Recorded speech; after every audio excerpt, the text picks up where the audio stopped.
Kenaikan tunjangan anggota DPR ramai menjadi perhatian publik. Wakil Ketua DPR Adis Kadir menegaskan, gaji anggota DPR periode 2024 hingga 2029 tidak naik. Namun, ada kenaikan di sejumlah tunjangan. Misalnya tunjangan beras dari 10 juta rupiah menjadi 12 juta rupiah. Kenaikan lain ada di tunjangan transportasi atau tunjangan bensin, yang sebelumnya sekitar 4-5 juta rupiah menjadi sekitar 7 juta rupiah. Menurut Adis Kadir, harga beras dan bahan pangan pun memang sering mengalami kenaikan. Sementara gaji anggota DPR tidak naik selama sekitar 15 tahun. Dapat 12 juta dan ada kenaikan sedikit dari 10 kalau tidak salah. Tunjangan-tunjangan lain juga ada kenaikan sedikit-sedikit. Bensin itu sekitar 7 juta yang tadinya kemarin sekitar 4 juta 5 juta sebulan, walaupun mobilitas daripada kawan-kawan dewan lebih dari itu setiap bulannya. Jadi kalau dulu gaji kawan-kawan itu terima total bersihnya sekitar 58, mungkin dengan kenaikan gaji tidak naik ya, saya tegas sekali gaji tidak naik, dengan kenaikan tunjangan makan disesuaikan dengan indeks saat ini mungkin terima hampir 69, hampir 70-an. Berdasarkan surat edaran Sekretariat Jenderal DPR tahun 2010 dan juga 2024, anggota DPR juga sebelumnya sudah mendapatkan sejumlah tunjangan di luar gaji pokok. Tunjangan melekat seperti tunjangan jabatan, tunjangan suami istri atau anak, hingga tunjangan pajak penghasilan. Totalnya sekitar 15 juta rupiah. Ada juga tunjangan lain seperti tunjangan kehormatan, komunikasi, hingga bantuan listrik dan telepon mencapai 34 juta rupiah. Tunjangan lain adalah tunjangan rumah sebesar 50 juta rupiah. Analis politik sekaligus Direktur Eksekutif Parameter Politik Indonesia, Adi Prayitno menyebut, kenaikan tunjangan anggota DPR melukai perasaan publik. Karena di saat yang bersamaan, masih banyak warga yang miskin dan kesulitan mendapat pekerjaan. Menurutnya, di tengah efisiensi anggaran, kenaikan tunjangan ini malah menambah beban negara. Yang kedua tentu saja adalah soal di tengah efisiensi yang dilakukan oleh pemerintah, di tengah pengetatan anggaran yang terjadi di mana-mana, tunjangan-tunjangan yang diberikan kepada yang mulia anggota dewan, dalam banyak hal ini mengkonfirmasi betapa ada disparitas yang cukup jauh antara pendapatan yang dimiliki oleh anggota dewan dengan rakyat yang ada di bawah. Di tengah kebijakan efisiensi pemerintah, publik berharap indikator yang jelas dari kenaikan berbagai tunjangan anggota DPR.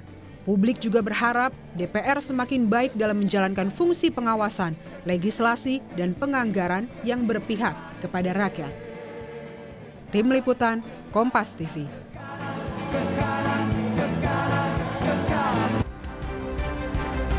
Wakil Ketua DPR RI Adis Kadir meralat pernyataannya terkait tunjangan beras untuk anggota dewan. Nah, ia mengaku sempat salah sebut jumlahnya yang mencapai 12 juta rupiah per bulan. Nah, yang benar jumlah tunjangan beras untuk anggota DPR RI itu ya hampir sekitar 300 ribu rupiah per bulan. Seperti saya sampaikan, tunjangan beras itu tidak ada kenaikan sejak tahun 2010, itu sebesar 200 ribu kurang lebih per bulan. Jadi itu saja yang ingin saya klarifikasi. Jadi saya sampaikan tidak ada kenaikan gaji, yang ada memang hanya tunjangan perumahan yang sudah dianggarkan sejak tahun lalu, itu karena rumah dialihfungsikan oleh Sekretariat Negara. Sementara itu, Wakil Ketua Komisi 3 DPR Ahmad Sahroni merespons soal tunjangan DPR yang belakangan menjadi sorotan publik. Sahroni bilang tunjangan rumah senilai 50 juta rupiah justru lebih efisien daripada anggota DPR mendapatkan fasilitas rumah dinas. Menurut Sahroni, laporan dan penghitungan dari Setjen DPR, biaya pemeliharaan rumah dinas per tahun jika bisa ditotal ini mencapai ratusan miliar rupiah. Jauh lebih mahal daripada memberikan tunjangan cash atau tunai sebesar 50 juta rupiah.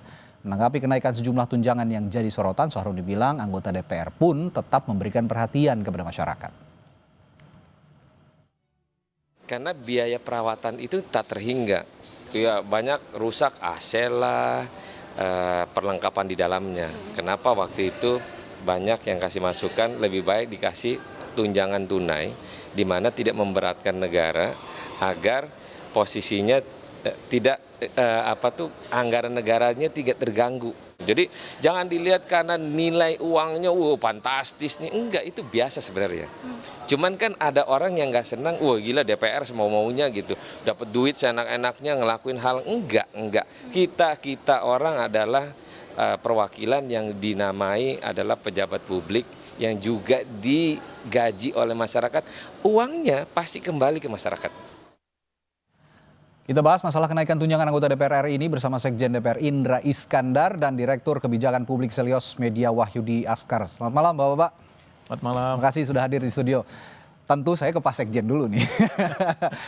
Pak Sekjen, yang jadi dasar sebenarnya, ini jadi pertanyaan publik sekarang gitu ya, yang jadi dasar untuk menaikkan tunjangan anggota dewan gitu ya, alih-alih menghemat, karena kan misinya pemerintahan Prabowo kan efisiensi. Tapi ya ini jadi pertanyaan publik, efisiensi dinaikkan tunjangan nih para anggota DPR, apa sih alasan yang paling mendasarnya gitu loh? Ya, mungkin yang pertama saya sampaikan bahwa ini kajian ini bukan diputuskan di pemerintahan Pak Prabowo ya. Pak Prabowo. Ini diputuskan dulu keluar peraturan ini dari Menteri Keuangan itu tanggal 19 Agustus 2024. Oke. Jadi kajian ini sebenarnya dari 2 tahun lalu ya, melihat berbagai kondisi rumah di Kalibata khususnya itu yang khususnya yang bocor gitu ya. Kemudian hampir setiap hujan itu pasti air naik walaupun setinggi lutut lah. Gitu. Oh, ini buat kita bicara tunjangan tempat tinggal ya berarti ya? Ya, tunjangan tempat tinggal gitu ya tadi ya. Tunjangan tempat tinggal dulu ya. Karena tadi menyebut istilah ada kenaikan tunjangan cuma itu, karena yang lain nggak ada yang signifikan, nggak ada yang naik dan nggak ada yang kenaikan. Hanya semua basisnya tetap pada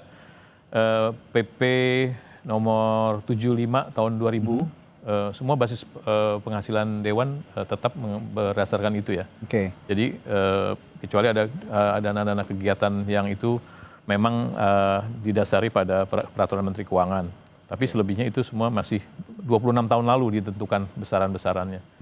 Jadi kalau berkaitan duit yang tadi 50 juta itu diputuskan memang sudah pada periode lalu. Periode lalu diputuskan. Oke. Nah, tapi bagaimana dengan yang dikatakan oleh pimpinan DPR Pak Diskadir juga tuh, tadi juga sempat kita tampilkan di berita pengantar. Ya kalau tadi yang 12 juta slip tang kayaknya ya, salah direkoreksi menjadi 200.000. Tapi ada juga menyebut tunjangan bahan bakar, tunjangan bensin katanya. Itu kenaikannya sampai berapa ya kalau saya tidak salah? Sampai 7 juta begitu. Bukan, saya jelaskan tunjangan bensin 3 juta. Jadi 3 juta tunjangan bensin. Bukan kenaikan, itu baru dapat mulai bulan Mei kemarin. Oh, sebelumnya tidak ada? Tidak ada tunjangan bensin, ya. baru ada tunjangan bensin. Bulan Mei kemarin sebesar 3 juta rupiah. 3 juta. Oke, jadi kalau yang signifikan, kalau lebih rinci lagi, rumah yang paling besar, tempat tinggal, 50 juta dan tadi bahan bakar. Bahan bakar. Untuk bensin baru ada bulan Mei kemarin 3 juta rupiah. 3 juta. Selebihnya tidak ada kenaikan tunjangan lain? Tidak ada tunjangan lain. Oke, saya ke Bung Media dulu. Ya kalau kemarin dikatakan oleh Pak Adis, ya tentu semua kaget gitu kan, 12 juta untuk beras bisa 1 RT, bisa 1 kecamatan kayaknya kalau ngomong 12 juta, ternyata hanya 200.000 rupiah. Dan tadi juga sudah diklarifikasi untuk tunjangan bahan bakar hanya 3 juta, namun yang besar ini 50 juta. Yang jadi sorotan tetap nih tempat tinggal. Gimana Mas Media lihat nih? Iya, soal tunjang menunjang ini ya Mas. Tunjang menunjang Jadi, nih. ada 2 mazhab. Politisi itu digajinya seperti apa? Masa pertama itu mazhab konstitusional. Ya. Kayak di US, kenaikan itu hanya bisa terjadi setelah term anggota legislatif kalau di kita ya. Kalau di Australia itu ada komisi independen. Ya. Di Indonesia ini aneh. Gaji ditentukan oleh undang-undang, tapi tunjangan-tunjangan ini ditentukan oleh menteri. Nah, disinilah potensi abuse-nya. Ada potensi penyuapan secara legal yang mungkin saja terjadi antara eksekutif terhadap legislatif.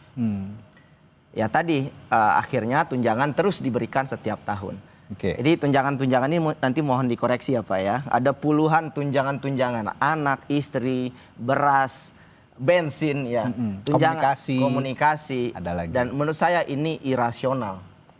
Dalam kondisi ekonomi kita hari ini, masyarakat di Pati dipaksa bayar pajak lebih banyak, belum dibone dan yang lain-lain. Jadi ini melukai perasaan publik. Dan atas dasar ini saya kira pemerintah termasuk juga DPR harus melihat ini sebagai kritik yang konstruktif. Begitu. Ya, nah kalau begitu tadi kan Mas Medi juga mengatakan ini melukai perasaan publik. Iya, saya paham betul karena kita tahulah Pak Indra ya, di daerah-daerah banyak sekali protes kenaikan pajak, di Pati, di Jombang, lalu di Cirebon. Ini banyak sekali di Bone juga terjadi kemarin itu. Nah, apa yang bisa dilakukan oleh Sekjen dengan komunikasinya juga dengan pemerintah? Apakah akan mereview lagi tunjangan-tunjangan ini mengingat kalau kata Pak Indra ini kan ditetapkan di periode lalu, ya sudah, kalau sekarang sudah terlanjur ditetapkan, ya apa ada review untuk ya mengefisienkan diri lah anggaran-anggaran yang dikeluarkan oleh DPR, apa ada langkah yang bisa atau ada anggaran-anggaran yang bisa dipangkas gitu. Saya tapi tanyakan itu setelah jeda ya Pak. Saya mau iklan dulu nih. Setelah jeda kami akan tanyakan ke Pak Indra. Tetaplah bersama kami di Sapa Indonesia Malam.